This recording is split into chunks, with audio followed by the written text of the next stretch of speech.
اور اس خدائے زندہ پر بھروسہ رکھو جو کبھی نہیں مرے گا، اور اس کی تعریف کے ساتھ تسبیح کرتے رہو، اور وہ اپنے بندوں کے گناہوں سے خبر رکھنے کو کافی ہے۔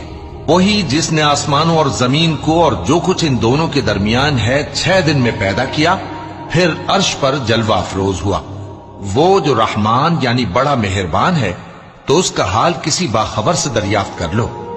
اور جب ان کفار سے کہا جاتا ہے کہ رحمان کو سجدہ کرو، تو کہتے ہیں اور رحمان کیا ہوتا ہے؟ کیا جس کے لیے تم ہم سے کہتے ہو ہم اس کے آگے سجدہ کریں؟ اور وہ اس بات سے اور بدکتے ہیں۔ بڑی برکت والا ہے وہ جس نے آسمان میں برج بنائے اور ان میں آفتاب کا نہایت روشن چراغ اور چمکتا ہوا چاند بھی بنایا۔ اور وہی تو ہے جس نے رات اور دن کو ایک دوسرے کے پیچھے آنے جانے والا بنایا۔ یہ باتیں اس شخص کے لیے جو غور کرنا چاہے یا شکر گزاری کا ارادہ کرے، سوچنے اور سمجھنے کی ہیں۔